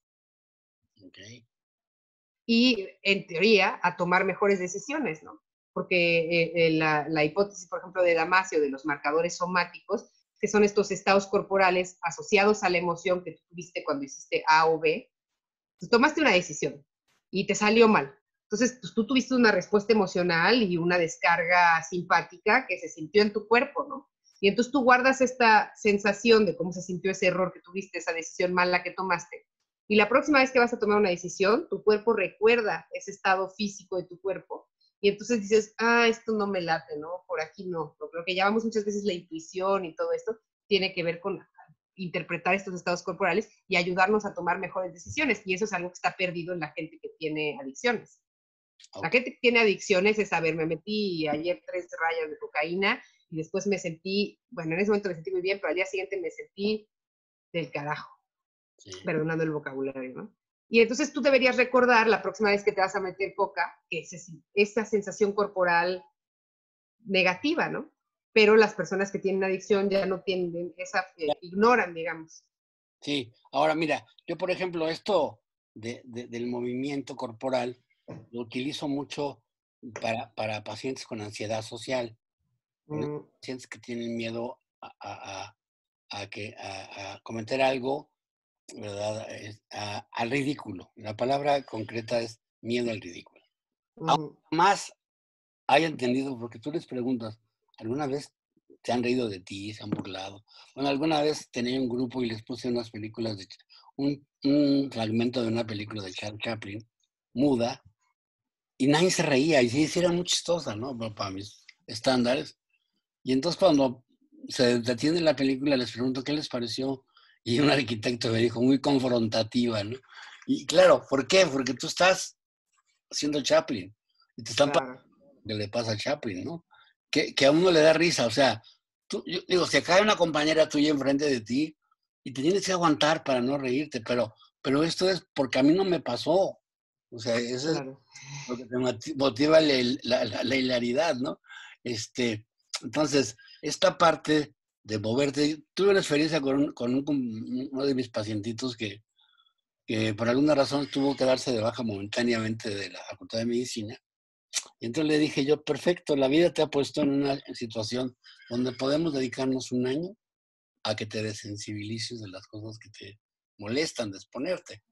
Y vas a ir al universo y a ver qué hay de clases de baile. Y llegó y me dijo, pues no vamos a ir. Ya nada más quedan clases de música africana. Entonces tengo una doctora que le gusta la danza también, pero ella danzas polinesias. Dijo, es muy bueno esto de las danzas africanas porque es mucha libertad corporal, así le dijo un rollo así, ¿no? Bueno, se curó el cuate, o sea, avanzó mucho y entonces me dijo, es más, en diciembre hay que hacer una presentación y si me gusta. Exacto. Ahora me acordé también, en el caso, por ejemplo, de las personas trans, mi profesora de samba me estaba contando que ella está haciendo de coach para una mujer trans que lleva como 10 años siendo mujer trans, pero que todavía tiene cierta incomodidad con su cuerpo. No se acomoda totalmente con su feminidad, ¿no? O con su nueva feminidad, o como le quieras llamar. La no tener conciencia de ciertas cosas. De ciertos estados corporales, ¿no? De tanto propriocepción como interocepción. Entonces ella me decía, trabajamos y entonces a través de ciertos movimientos muy femeninos de la samba, con mucha ondulación o tal, ella empieza a reconocerse en ese cuerpo, reconocer esos patrones corporales y sentirse más cómoda en esos patrones corporales, ¿no? Así como lo de la danza africana. En la danza africana te vuelves un pájaro y te vuelves, no sé qué, mucho movimiento de cabeza, ¿no? Claro, entonces, esta parte en él era la vergüenza que lo vieran hacer eso, ¿no? Exactamente. Dices, es que no tienes que verlo, tú tienes que sentirlo. Ni siquiera verte en el espejo, nada, tú tienes que hacerlo. Mira, muchas de estas gentes cuando las mando a los gimnasios, ¿no? A que bailen, lo que sea. Entonces escogen ciertas áreas donde no hay espejos. Y entonces esto me ha hablado, o sea, como que la idea que he tenido siempre es que es un problema de su autopercepción. O sea, totalmente. no se gustan mucho, ¿no? Pero bueno, esto es algo que en ciertas edades a lo mejor pudiera pasar que no nos gustamos mucho, pero no importa, somos lo que somos y ya. Y la bronca Exacto. no es para Sí, y lo que da la danza es ese aprender a estar en tu cuerpo, ¿no? Yo siempre pienso, yo que hago danza siempre pienso como hay dos redes, ¿no? La red de la observación de la acción y cuando tú estás viendo en un espejo y cuando tú estás copiando a tu compañera porque ella se aprendió mejor la coreografía que tú, ahí estás usando realmente las redes visuales. Pero también hay momentos de la danza, mucho en la improvisación o cuando uno baila solo, que no tienes input visual, realmente estás recibiendo la sensación desde dentro de tu cuerpo, o sea, es interocepción y propiocepción la que te está guiando, ¿no? Entonces el juego entre estas dos pues puede ayudar a muchas cosas, ¿no? Y también, bueno, obviamente se ha estudiado pues, en el Parkinson, por ejemplo, que les ayuda los movimientos rítmicos regular un poco sus problemas de ganglios basales, ¿no? Y así, ¿no? Entonces, realmente creo que el potencial terapéutico tanto de la música o de la danza es mucho y se ha explorado, pero no tanto desde la biomedicina, como que ha habido cierta reticencia a estudiarlo de una forma con paradigmas más científicos, ¿no? Claro. Y se ha vuelto más anecdótico, ¿no? Entonces, sí, los psiquiatras que tienen experiencia dicen, yo a esta persona le recomendé que bailara y le ayudó y tal, pero hay muy poco documentado. Sí, tiene razón. Y creo que también por eso es otra cosa interesante del diálogo entre las artes y la neurociencia, es que da una base para acercarse desde el pensamiento más científico y decir, a ver, sí, esto se sabe desde los rituales de hace miles de años, ¿no? Los beneficios de la danza, la música, el movimiento rítmico, la comunión social, ¿no? Y bueno, pues ya para ir concluyendo, llegamos al último de los temas, digamos, que yo creo en las cápsulas, que es cine y cerebro, ¿no? Y el que ya refleja más que yo. Y que es este estudio, que de hecho conocí gracias a Dr. Salim, que es de Hasson y en Science, y que luego se replicó en 2008, 2004, donde hacían una técnica de resonancia magnética funcional que medía los cambios en el tiempo, ¿no? Y al medir los cambios en el tiempo, mientras veían una película, después veían qué tanta coherencia había entre los cerebros de diferentes personas. Y veían que bastante, ¿no? Más de 70%. Cuando estamos viendo parte de esta película, la mayoría de los sujetos tenían activaciones en estos circuitos. En esta otra parte de la película, entonces es muy interesante porque regresa a lo que decíamos de cómo los directores de cine también dirigen de alguna forma nuestros cerebros. Claro. Dirigen Claro, uno se vuelve el personaje. Ahora, ¿cuál personaje no siempre es el héroe? Puede ser la mala, la buena. Sí, esto yo lo pregunto, ¿eh? Cuando tú ves tales películas, ¿quién eres? O sea, por ejemplo, ahora hicimos una investigación con personas trans y hombres homosexuales sobre películas porno, y para nuestra sorpresa, ¿verdad? Por ejemplo, los hombres homosexuales sí prefieren películas homosexuales. Las mujeres trans no. Las mujeres trans les gusta pornografía heterosexual. ¿Por qué? Porque tú estás con un hombre, ¿no? Claro. Esta parte es importante porque entonces sí es cierto que el cine es como mucho un tipo de realidad, un paradigma de la realidad, como mucha gente le dice, o como nuestros sueños, ¿no? Exactamente, ¿no? Y además, digamos que a nivel cerebral, pues le habla a un montón de sistemas, ¿no? Hablamos de la música que hablaba que generaba activación en sistemas auditivos y motores.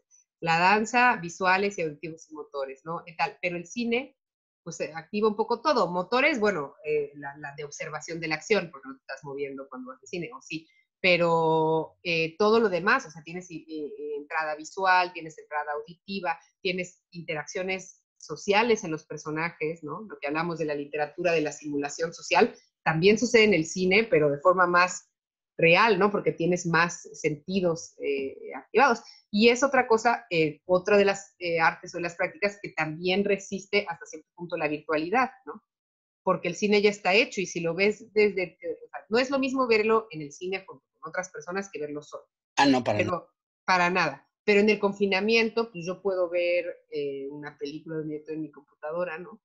Y no le quita, o sea, los elementos los intentan poner todos ahí, en la pantalla. Lo que le quita es la emotividad, porque tú no te ríes igual en tu casa solita que en la sala de cine, ¿verdad? Totalmente. Pero como que hay un concierto y te da risa oír otras risas, ¿no? O te da tristeza oír otros llantos, ¿no? Esto es Sí, es verdad. comunión, ¿no? La parte de la comunión. La comunión, exactamente, lo que compartes con otras personas, ¿no? Cuando estás como espectador, hay una especie de efecto colectivo. El religare famoso. Exactamente, ¿no? Y también hace poco en la cápsula de Sinapsis, que va a salir pronto, además de una entrevista con el doctor Salim, hay una parte donde hablo de un estudio en el que les hacen galvanometría a los sujetos cuando están viendo diferentes películas, de diferentes emociones, películas de horror, películas alegres, películas tristes, ¿no?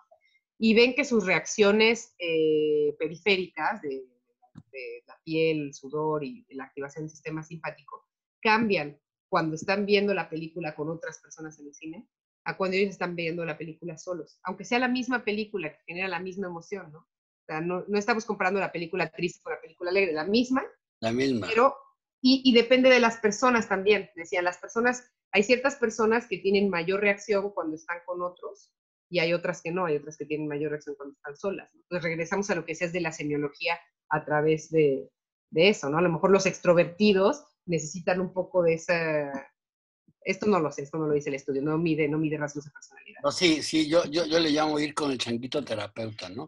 De la separación de los changuitos, porque no se animan a ir, ¿no?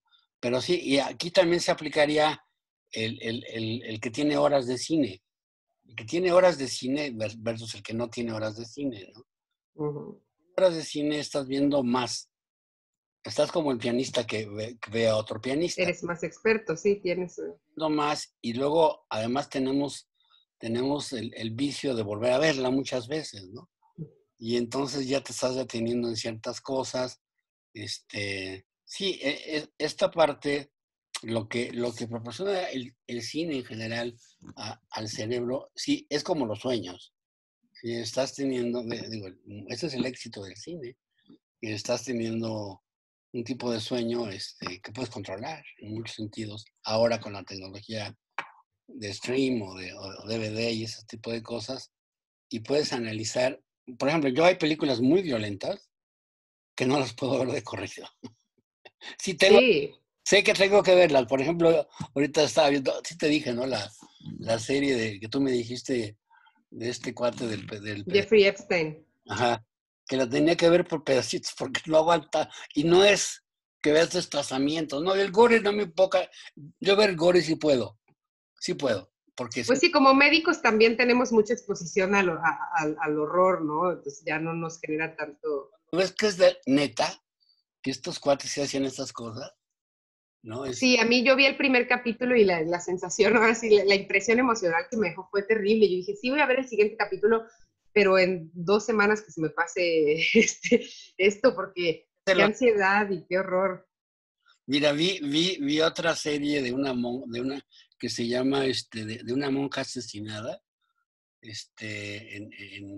que se llama Secrets, una cosa así.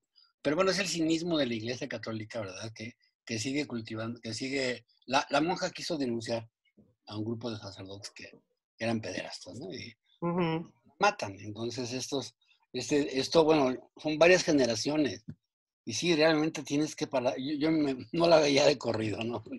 Sí, porque puede ser muy intenso, ¿no? Y eso me lleva al siguiente punto, que es que muchos neurocientíficos les interesa el cine como herramienta de investigación, porque es lo más cercano a hacer una neurociencia de la vida real, en el sentido de que combina emociones, personajes, no son estímulos aislados que muestras a un sujeto en un laboratorio, que es lo que hacemos la mayoría de las veces, para que esté controlada las condiciones, sino que se parece un poco más a la vida real, es dinámico, es visual, es auditivo, es emocional, ¿no? Entonces, se empiezan a interesar a decir, si en vez de estudiar emociones, mostrando caras de personas por 700 milisegundos, estudiamos emociones mostrando escenas altamente emocionales de una película, o utilizando, por ejemplo, el efecto Kuleshov, que es cómo ves a una persona, la cara de un sujeto, y tú interpretas qué emoción tiene, y luego te enseñan lo que está viendo, ¿no? Si está viendo a una niñita jugando en el parque y haciendo una cara así, dices, ay, está poniendo atención a la niña. Pero si luego lo ves que está viendo una mujer en traje de baño, dices, ay, es un pervertido, ¿no? Ahí hay un clip de Hitchcock donde lo explica, muy gracioso, ¿no? Y de todo esto es teoría de la mente, ¿no? Y se acerca más a lo que hacemos en teoría de la mente en la vida real que los experimentos que tenemos hoy en día. Claro, porque mira, algo que les explicaba a mis alumnos es que nosotros, el concepto de realidad que tenemos es un concepto que estamos procesando a lo largo de todo esto que tú acabas de decir. O sea, nosotros estamos haciendo ahorita un cine en milisegundos, ¿no? Que claro, convencional, en el cual habitualmente yo te pregunto, oye, ¿y si estás en Canadá, Fernanda? Sí, sí estoy en Canadá. Yo soy en México. Entonces, claro, esta es una idea autorreferenciada, ¿no? Entonces, ambos sabemos que existimos, pero este procesamiento, ¿verdad? Está controlado por este modelo de arriba hacia abajo. donde yo estoy esperando a mi novia y cada vez alguien parecido hay alguien y entonces me adelanto, ¿no? Entonces, Exactamente. sí se parecen mucho al cine. Es un constructo filtrado, es un constructo sesgado. Digo, por eso hacemos investigación y andamos siempre cuidando de los sesgos y de que Ujú, doble ciego y todo eso, porque queremos que salgan cosas. claro, No, o sea, yo quiero que salga mi hipótesis, porque claro. me gusta mi hipótesis. Y porque si no sale y no publico, me van a expulsar de la universidad. Y todavía no hay journals de los resultados negativos, ¿no? Sí, eso es algo, sí, eso es algo muy, muy discutido, muy debatido en ciencia, ¿no? Y que ahora empieza a haber algunos journals, por ejemplo, de hipótesis nada más.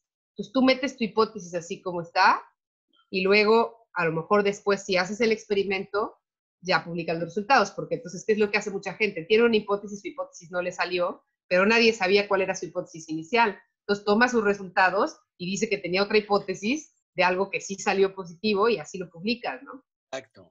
Eso está mal. Entonces, sí, claro, todo eso son un montón de sesgos de la ciencia, ¿no? O sea, yo creo que un journal de resultados negativos nos ayudaría mucho para no repetirlos.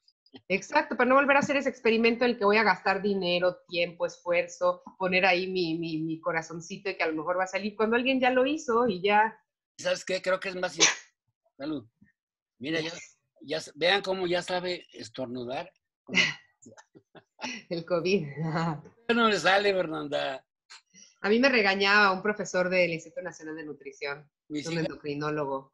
No se estornuda así el codo, pero es difícil porque esos patrones motores ya están. o sea, Sí, a ti te enseñaron que te taparas con la mano. sí, si acaso. Si acaso te daba chance, ¿no? Pero bueno, esto va con la nueva normalidad, como aquí le dicen ahora, ¿no? Sí, hay que cambiar esos circuitos, ¿no? Entonces, bueno, eso es básicamente algunas de las cosas, ¿no? Algunos de los diálogos que entre el arte y la neurociencia y la psicología, estas son las redes de mi proyecto, ¿no? Donde subimos estas cápsulas y también tengo los ensayos donde escribo la versión un poquito más amplia de lo que muestro en los videos. Y la idea, pues, es que a través de este diálogo hay cosas muy interesantes para la psicología, para la psiquiatría, para el arte y también para la neurociencia, para entender cómo funciona el cerebro a raíz de aquello que más nos mueve, que son los estados emocionales que nos transmiten las películas, ¿no? Y también lo que hablábamos antes, que el arte puede divulgar las neurociencias, ¿no? Las películas de aquellos a los que les gusta la idea de la mente y el cerebro, son mejor forma de llevar a la gente conceptos sobre la mente y sobre la neurociencia. Hablabas de la película de El síndrome de Fregol o Siendo John Malkovich o así. Le mandan ese mensaje a la gente mucho más porque esa gente no va a ir a leer un journal porque ni lo va a entender ni le va a interesar, ¿no? Entonces, utilizando el arte que genera esta reacción emocional mediada entonces por la dopamina, atraemos la atención, lo hacemos atractivo para todo el público y logramos que la ciencia llegue un poco más allá y que la gente le pierda el miedo a la ciencia y le pierda el miedo al conocimiento, ¿no? Porque se ve como al científico como alguien que hace algo que yo no entiendo y por tanto, como no lo entiendo y no sé lo que hace, desconfío, ¿no? Y luego ahí vienen los antivacunas y los terraplanistas y, pues es que esos científicos, ¿quién sabe quiénes son y quién sabe qué hacen en su torre de marfil? ¿Yo por qué les voy a creer? Ahora el COVID, que es por la 5G, ¿no? El COVID y el 5G, exactamente, ¿no? Todo esto, entonces es como hay mucha desconfianza en la ciencia. Claro, porque Y un poquito no nos hemos comunicado. Mira, exactamente, hay una parte en la cual pues el científico no se ha acercado a las personas y yo sigo encontrando, conociendo científicos que hoy en día me dicen como, ay, pues a mí qué me importa el público, ¿no? Pues yo hago mi trabajo y si ellos me creen o no. Dices, no, porque si no hay una cultura científica y si la gente no entiende que la intuición no necesariamente represente el mundo, ¿no? Que hay ciertas formas racionales de estudiar la naturaleza, pues no va a confiar en los avances y puedes tener consecuencias muy graves, ¿no? Lo vemos ahora, lo que está pasando en la pandemia o con lo que ha pasado con las vacunas. No es cuestión de creencia nada más, es cuestión de actitudes y de comportamientos, ¿no? Que nos ponen en riesgo a todos como humanidad, ¿no? Entonces, el arte para llevar la ciencia a la gente, la comunicación de la ciencia también es un elemento esencial, ¿no? Pues, por ejemplo, este es un proyecto que hicieron aquí en Canadá, donde ponen a científicos y artistas a trabajar juntos. Entonces, el científico le cuenta de su proyecto al artista y el artista hace, estos son los directores, y el artista hace una pieza, ¿no? Este es un cartel que hizo el director del programa, que es un chileno que se llama Cristian Celce, hablando un poco, ¿no?, de cómo se puede mezclar, ¿no? O sea, Ramón y Cajal era un artista, además de ser un neurólogo, ¿no? Y hay artistas que se interesan por la ciencia, ¿no? Entonces, yo te cuento sobre mi proyecto, pero yo pues, soy un científico promedio, pues a lo mejor no logro que la gente se interese, ¿no?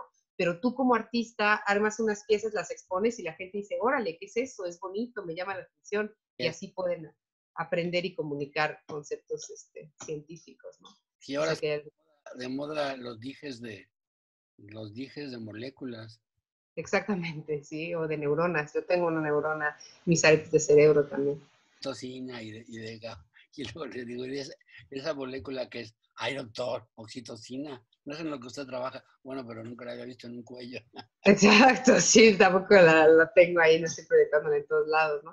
Entonces sí, y al final, pues bueno, también las neurociencias pueden ser inspiración para obras de arte, ¿no? Hablamos de esas películas que se interesan en el cerebro, y esta es una frase de Eric Kandel en su libro de la era del consciente sobre arte y neurociencias, que dice que así como los renacentistas usaron las revelaciones de la anatomía para representar el cuerpo de forma más adecuada e interesante, los artistas contemporáneos pueden crear nuevas formas de representación gracias a las revoluciones del funcionamiento cerebral. Entonces, inspirados por las comunicaciones entre redes, por las ondas del electroencefalograma, pueden crear nuevas formas de arte también, ¿no? Lo cual pues, refuerza la idea de que hay que explorar, hay que divulgar, hay que ser multidisciplinarios, ¿no? Y para ustedes como psiquiatras, pues qué mejor posición, ¿no? Yo creo que es como obligatorio. Mira, yo por ejemplo, tengo un libro sobre que se llama cineterapia. O sea, el cine te den terapia, no. Es que tú le puedas decir a los familiares de un paciente y al paciente, mira, ve tal película, tal parte, para que aprendas sobre tu enfermedad. Ahora, acoto, los directores de cine no son documentalistas. Utilizan esa parte pues, para la trama general y tú les puedes decir, oye, no, esto no es así. Sí, no es así, pero en mi obra sí es. El mensaje está, ¿no? También. Y lo mismo sucede un poco con la literatura, ¿no? O sea, yo he sido muy mala cinéfila, pero he sido muy lectora, ¿no?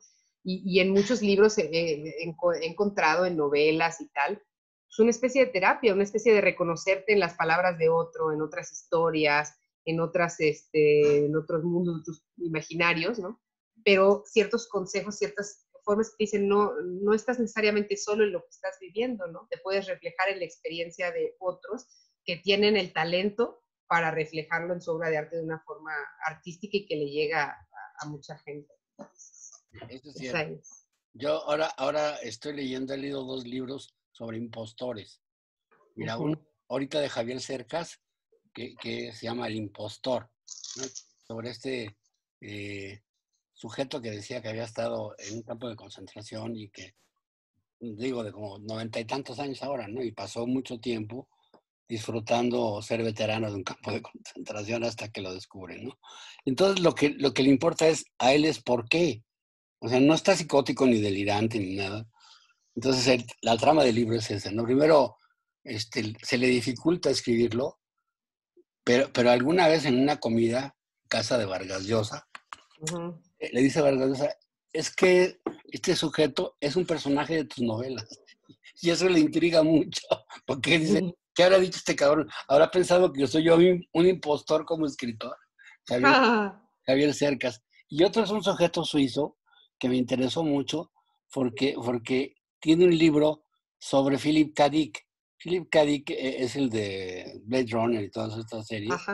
Y entonces, de repente me encuentro que este cuate tiene un libro, ¿verdad? Se llama Emmanuel Cherel. Tiene un libro que se llama El adversario, que yo ya había visto una película inclusive sobre esto, de un sujeto que salía todos los días de su casa, medio estudió medicina, nadie sabía, o sea, suizo, nadie sabía si había terminado o no, pero él iba a la OMS y llegaba y entonces el problema es que se convirtió en alguien que hacía fraude con el dinero, porque obviamente la gente que lo conocía dice, oye, tú trabajas en la OMS, sí, y sabemos que la OMS tiene bancos en los cuales las ganancias, porque los invierten, no sé si sea cierto o él se lo inventó, ¿no? Muy bien, a raíz de eso, o sea, de lo que los amigos y familiares le daban para guardar en estos bancos, ¿no? Hasta que tiene un amante y tiene la poca, ahí la sociopatía le falla porque entonces recibe el préstamo del amante para que lo deposite, pero claro, el amante a las 3 semanas dice, oye, necesito comprarme un Jaguar, no, necesito el dinero. Y empieza a trastabillar y total, fue muy famoso porque fue un multihomicida, mató a toda su familia. Estuvo a punto de matar al amante que se salvó por un pelín, como dicen en España, por un pelín. Pero aquí lo interesante cuando el escritor lo va y lo entrevista en la prisión donde está, etcétera, es que él realmente cree que lo hizo por su familia. O sea, toda esta idea como racionalizada, y entonces es como una realidad alterada. Sí. O sea, los impostores, y yo comentando sobre el tema decía, es que los humanos y los psiquiatras sobre todo, necesitamos desarrollar ese aparato para poder detectar a estas personas, ¿no? Porque ha habido muchos casos recientemente, ¿no? Uno que de repente un día le está dando, cuando hacen la coronación de Felipe en España, está en la fila y de repente le piden sus credenciales y no era nadie, pero era alguien que venía de atrás de él con el partido en el poder, con el PP, pero así, alguien que, es decir, que tienen como mucha seguridad en lo que están diciendo y nunca los cuestionan, ¿no? Entonces Claro. nuestro sistema detector de mentiras, de detector de quién es quién, nos falla. Claro. Bueno, esa es otra área importante. Pero igualmente, como decíamos, la teoría de la mente, ¿no? Que no siempre funciona porque existe gente que no necesariamente proyecta lo que es, ¿no? Tiene ciertas limitaciones, ¿no? Exacto. Muy bien, Fernanda, pues te agradezco mucho. Pues gracias por la invitación, por la plática. Nos hayas presentado tu trabajo y pronto saldrá del cine. Exactamente, ya estamos, yo creo que en 2 semanas ya va a estar. Bueno, que tengas Bueno, igualmente. cuídate mucho, te queremos mucho. Igualmente.